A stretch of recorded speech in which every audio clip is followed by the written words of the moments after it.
मीनाक्षी नटराजन के नामांकन रद्द होने पर भोपाल से लेकर दिल्ली तक घमासान मचा हुआ है। मीनाक्षी नटराजन के नामांकन रद्द होने पर आज कांग्रेस के 10 सदस्यीय प्रतिनिधि मंडल ने चुनाव आयोग से मुलाकात की थी। प्रतिनिधि मंडल में केसी वेणुगोपाल, जयराम रमेश, रणदीप सुरजेवाला, सचिन पायलट, भूपेश बघेल, दीपा दास मुंशी, विवेक तनखा, मीनाक्षी नटराजन, मोहम्मद अली खान और उमर होडा शामिल हैं। लंबी बातचीत चली है। नामांकन रद्द होने से जुड़ी 8 तस्वीरें देख लीजिए। 8 बड़ी तस्वीरें आपकी टीवी स्क्रीन पर। आपको बता दें, मंगलवार यानी 9 जून को चुनाव अधिकारियों ने हल्फनामे में अनियमितताएं पाए जाने के आधार पर मीनाक्षी नटराजन का नामांकन खारिज कर दिया था, जिसके बाद कांग्रेस नेताओं ने दिल्ली और भोपाल में चुनाव आयोग के दफ्तरों के बाहर धरना दिया था। बीजेपी का आरोप था कि उन्होंने शपथ पत्र में हैदराबाद कोर्ट के लंबित मामलों की जानकारी छिपाई। नटराजन का नामांकन खारिज होने को कांग्रेस ने लोकतंत्र की हत्या और सीट चोरी बताया। इधर बीजेपी के राज्यसभा उम्मीदवार ने महेश केवट ने सीएम डॉक्टर मोहन यादव से मुलाकात की। मीनाक्षी नटराजन का नामांकन रद्द किए जाने के विरोध में भोपाल में कांग्रेस ने उपवास शुरू कर दिया। सामूहिक उपवास में पूर्व मुख्यमंत्री दिग्विजय सिंह, राज्यसभा सांसद अशोक सिंह, पूर्व केंद्रीय मंत्री अरुण यादव, पीसीसी चीफ जीतू पटवारी, नेता प्रतिपक्ष उमंग सिंगार और कांग्रेस के तमाम विधायक मौजूद हैं। भोपाल के अलावा भी कांग्रेस ने आज प्रदेश के कई जिलों में प्रदर्शन किया। जबलपुर, झाबुआ, हरदा और शाजापुर की तस्वीरें आपको दिखा रहे हैं। कांग्रेस ने आज बीजेपी और चुनाव आयोग के खिलाफ जमकर प्रदर्शन किया है और इस दौरान कांग्रेसी कार्यकर्ता नारेबाजी करते नजर आए। कांग्रेस ने बैनर पोस्टर लेकर चुनाव आयोग पर पक्षपात करने का आरोप लगाया। देखिए हमारी इस रिपोर्ट में।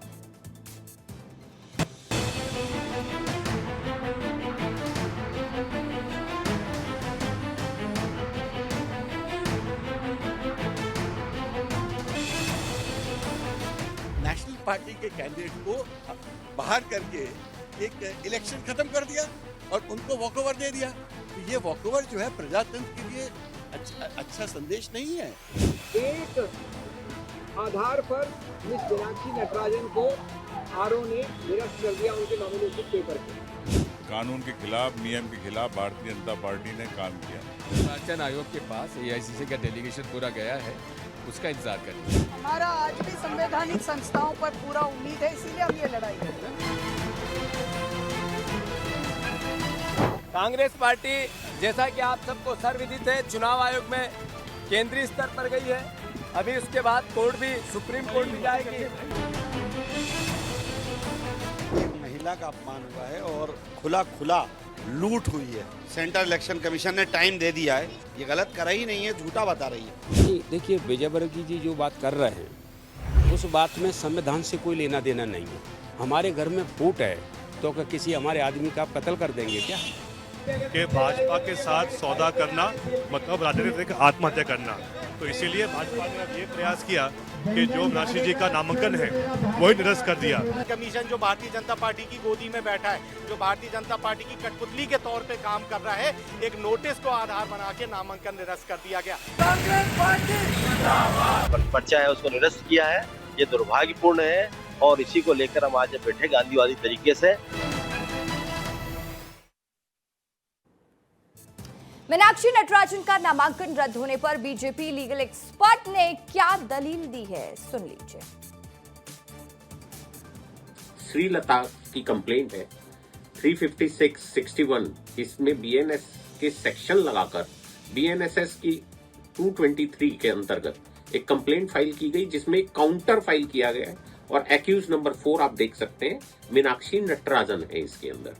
जब उनकी नॉलेज में था तो उन्होंने यह अपने एफिडेविट में क्यों नहीं डाला? खुद की गलती को मानना नहीं और संवैधानिक संस्थाओं पर प्रश्न लगाना।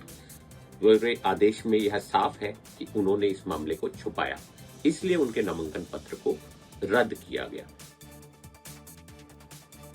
कांग्रेस ने इस कार्रवाई को लोकतांत्रिक प्रक्रिया के खिलाफ बताया, जबकि बीजेपी इसे कांग्रेस की आंतरिक स्थिति का परिणाम बता रही है। बीजेपी प्रदेश अध्यक्ष हेमंत खंडेलवाल ने कहा, गुटबाजी छिपाने के लिए कांग्रेस ने खुद षड्यंत्र रचा है। मंत्री कैलाश विजयवर्गीय ने दावा किया कि नामांकन पत्र में मौजूद खामियों से जुड़ी जानकारी बीजेपी को तेलंगाना से मिली। ये कांग्रेस के भीतर मौजूद असहमति और तालमेल की कमी को दर्शाता है। नामांकन रद्द होने पर बीजेपी का क्या कहना है वो भी सुन लीजिए। मुझे तो लगता है कि ये जानकारी जानबूझ के छुपाई, क्योंकि अगर निर्वाचन होता तो कांग्रेस का प्रत्याशी पूरी तरह से पीछे रहता और संभावित जो विभाजन कांग्रेस में दिख रहा था उसको छुपाने के लिए हमारे तो तेलंगाना में सरकार भी नहीं है, हमारे पास भी तो तथ्य कहीं से आए, किसने भेजे, कांग्रेस के नेताओं से पूछना। अब उनके ही लोगों ने हमको बताया कि हमें हमारी नेता की ये गलती है, तो हमने शिकायत की। मीनाक्षी जी एफिडेविट दे चुकी उस कोर्ट में। अब आप इतना झूठ बोलेंगे, सफ़ेद झूठ बोलेंगे और उसके बाद चुनाव आयोग पे आरोप लगाएं, मैं समझता हूँ कि ये ठीक नहीं है। अगर विनाश होना होता है तो भगवान उसकी बुद्धि हर लेता है, ऐसे ही भगवान ने कांग्रेस की बुद्धि हर ली है और इसी कारण मीनाक्षी नटराजन का फॉर्म जो है रिजेक्ट हुआ है। वो भले ही आज इसी के पास जाए या किसी के भी पास जाए, पर दोष उनका है। उन्होंने जो जानकारी मांगी थी तो इसी ने वो उन्हें छुपाई, जिसके कारण उनका फॉर्म रद्द हुआ। कांग्रेस के आधे विधायक भारतीय जनता पार्टी के उम्मीदवार को समर्थन करने वाले थे, तो कांग्रेस ने ही मीनाक्षी नटराजन का सच पूछो अधूरा फार्म भर के ही निरस्त कराया है। संभव है कि जब इतनी बड़ी चूक होती है तो कहीं ना कहीं किसी प्रकार से कोई गोपनीय प्रक्रिया भी हो सकती है और इसको पूर्ण रूप से कानूनी तौर पर छानबीन किया जाए।